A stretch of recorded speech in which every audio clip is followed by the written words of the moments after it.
Emily moved into a standard 1990s suburban home in Ohio with her 6-year-old son, Noah, shortly after her divorce. Life followed a predictable routine for the first few weeks.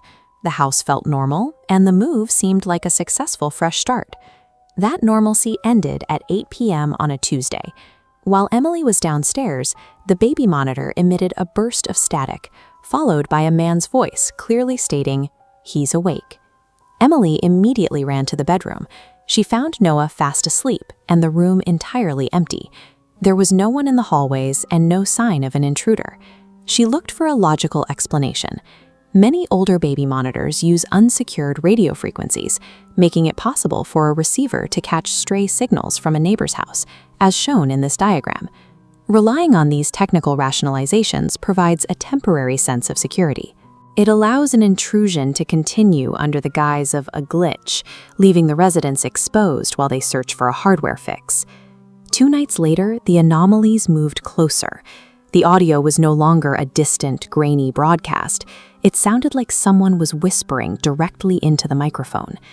The voice gave a specific instruction: check the closet. Noah woke up screaming, pointing at the closet door.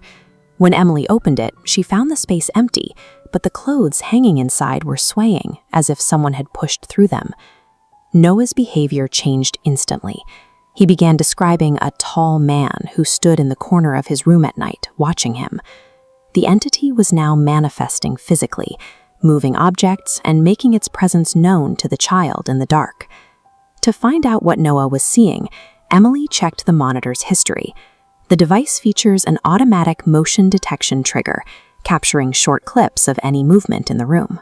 A recording from 2:13 a.m. shows the room in total silence until the closet door begins to swing open on its own. A patch of unnatural shadow then passes directly in front of the lens, momentarily blacking out the video feed. When the image clears, Noah is sitting straight up in bed, staring into the dark. A voice on the recording says, "Don't tell your mother." In the final frames, the camera glitches. For a fraction of a second, an incredibly tall, thin, faceless figure is visible standing beside the bed, looming over the sleeping child. Seeing the entity on camera changed everything.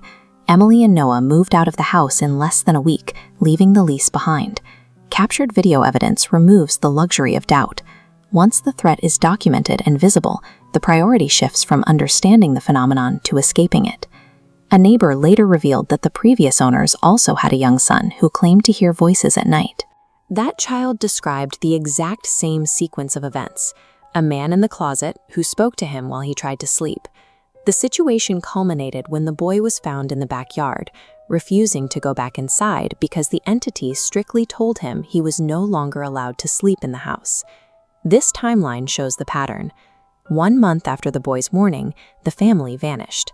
No forwarding addresses. The house sat vacant for 9 empty years before Emily arrived.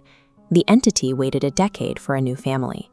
Even though the physical monitor was left behind in the Ohio house, Emily's phone still receives audio notifications from the old app. The notifications are usually just static, but occasionally a very clear whisper comes through the phone speaker: "He's awake again." Because these alerts continue without the original hardware, it appears the connection isn't tied to the device Emily left behind.